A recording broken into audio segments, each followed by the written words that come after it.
दोस्तों कल Republic day था और भारत को इस रिपब्लिक डे पर इतना बड़ा तोहफा मिल चुका है। शायद इतना बड़ा तोहफा हमारे भारत के लिए पहले कोई भी नहीं दे सकता था और भारत के डिफेंस सेक्टर में ये सबसे बड़ा तोहफा माना जा रहा है। और निश्चित तौर पर आपका दिल इस बात को सुनकर खुशी से झूम उठेगा। लेकिन खबर बताने से पहले BVR मिसाइल के बारे में आप थोड़ा सा जान लीजिए ताकि आपको भी इस खबर की अहमियत के बारे में पता चले। दरअसल BVR का मतलब होता है बियॉन्ड विजुअल रेंज मिसाइल। मतलब कि एक पायलट जो कि अपने लड़ाकू विमान में बैठा है और उसकी तरफ दुश्मन का लड़ाकू विमान आ रहा है, लेकिन वो इतना दूर है कि पायलट अपनी आंखों से नहीं देख सकता, लेकिन उसके रडार पर वो दिख रहा है। और ऐसे में दुश्मन के उस लड़ाकू विमान को मार के गिराने वाली मिसाइल को कहते हैं BBR यानी कि बियॉन्ड विजुअल रेंज मिसाइल। लेकिन दोस्तों उससे पहले अगर अभी तक आपने इस चैनल को सब्सक्राइब नहीं किया है तो आपसे विनम्र निवेदन है कि आप इस चैनल को सब्सक्राइब कर नोटिफिकेशन बेल को ऑन कर लीजिए और वीडियो को लाइक कर दीजिए। चलिए हम वीडियो में वापस आते हैं। और ऐसी मिसाइलें अमूमन बहुत ही ज्यादा हैवी टेक्नोलॉजी के साथ आती हैं और इनमें बहुत ज्यादा टेक्नोलॉजी भरी रहती है, इसीलिए इनकी साइज बहुत ज्यादा बड़ी होती है। साथ ही ये हैवी भी बहुत ज्यादा होती है। इसी वजह से दुनिया का कितना भी एडवांस लड़ाकू विमान क्यों ना हो, वो 4 से लेकर 5 ही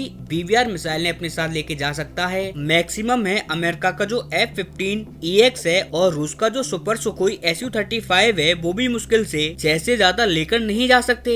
लेकिन अगर मैं आपसे कहूँ कि एक ऐसा लड़ाकू विमान भी आ चुका है जो अपने साथ एक साथ 8 BVR मिसाइल लेके जा सकता है और ऐसा करने वाला वो पूरी दुनिया का पहला लड़ाकू विमान है। और उससे भी बड़ी बात कि वो भारतीय है। तो क्या आप लोग यकीन करोगे? बहुत कम ऐसे लोग होंगे जो इस बात पर यकीन कर पाएंगे। लेकिन अब आप तैयार हो जाइए क्योंकि भारत ने तेजस मार्क 2 बना लिया है। जी हाँ, ADA की तरफ से बयान आ चुका है कि तेजस मार्क 2 बनकर तैयार है। आप ऐसे समझिए कि जो फिलहाल तेजस लड़ाकू विमान है ना, जो ये उसी का बड़ा भाई है। हर चीज तेजस के मुकाबले तेजस मार्क 2 में ऐसा मानिए कि डबल है। और सबसे खास बात कि ये 8 BVR मिसाइलों को अपने साथ लेकर जा सकता है जो कि पूरी दुनिया में हाईएस्ट है। और दुनिया का कोई भी ऐसा लड़ाकू विमान नहीं है जो कि आज तक अपने साथ एक साथ 8 BVR मिसाइलों को लेकर गया हो। इतना ही नहीं, इसमें टोटल 11 हार्ड पॉइंट्स होने वाले हैं, यानी कि अपने साथ ये टोटल 11 मिसाइलों को लेके जा सकता है। और उससे भी ज्यादा मजे की बात तो ये, ऐसा नहीं है कि ये सारी मिसाइलें सिर्फ भारत लेकर जा सकता है। आप चाहे इसमें फ्रेंच मिसाइल लगा लो या रूस की मिसाइल लगा लो, इनफैक्ट अमेरिकन मिसाइल भी आप इसके अंदर लगा सकते हो और भारत की मिसाइल तो आप इसमें लगा ही सकते हो। लगभग आप किसी भी देश के इसमें मिसाइल क्यों ना लगा लो, फिर चाहे वो यूरोप हो, कोई भी देश क्यों ना हो, आप इसके अंदर किसी भी देश की मिसाइल लगा सकते हो। इसीलिए इसे दुनिया का सबसे ज्यादा वर्सेटाइल लड़ाकू विमान के रूप में देखा जा रहा है।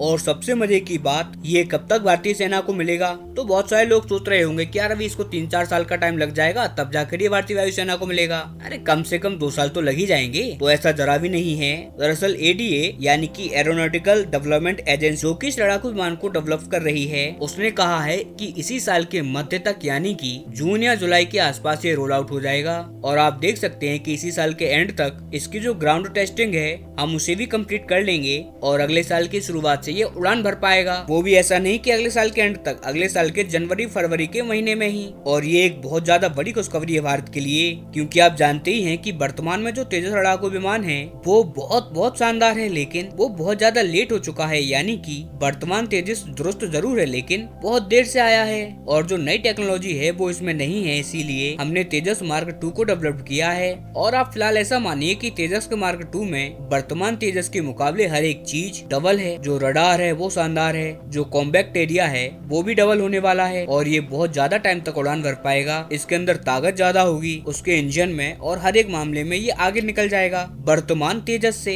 और रिपोर्ट्स बताती हैं कि भारतीय वायुसेना इससे इतनी ज्यादा इम्प्रेस है कि एक लार्ज ऑर्डर भी इसको लेकर प्लेस कर दिया जाएगा। और सबसे बड़ी समस्या जिसको लेकर पूरा भारत परेशान है कि हमारी DRDO एरिया हथियार बना तो लेती हैं, लेकिन हमारी देसी सरकारी कंपनियां उन हथियारों को बनाकर सेना को नहीं दे पाती। उनकी मैन्युफैक्चरिंग स्पीड बहुत कम है। इसीलिए अब जो तेजस मार्क 2 है ना, इसकी जो प्रोडक्शन लाइन है उसे भी इंक्रीज कर दिया गया है और इसकी मैन्युफैक्चरिंग को लेकर भी नो नॉनसेंस अप्रोच को अपनाई जाएगी। और अब ऐसा भी है कि बहुत सारे लोग सोच रहे होंगे कि यार ठीक है बन गया, लेकिन आखिरकार ये कौन सी जनरेशन का लड़ाकू विमान होगा? तो जिस जनरेशन का राफेल है यानी कि 4.5, आप ऐसे से समझिए कि ये एक तरीके से सिंगल इंजन राफेल लड़ाकू विमान ही होगा। और हाँ, मई-जून में जो इसका रोल आउट होगा उससे पहले ही इसकी बहुत सारी तस्वीरें आना स्टार्ट हो जाएंगी, साथ ही बहुत सारी स्पेसिफिकेशन भी आएंगी। वो मैं आपको बताता जाऊंगा, इसीलिए आप इस चैनल को सब्सक्राइब करना ना भूलिए।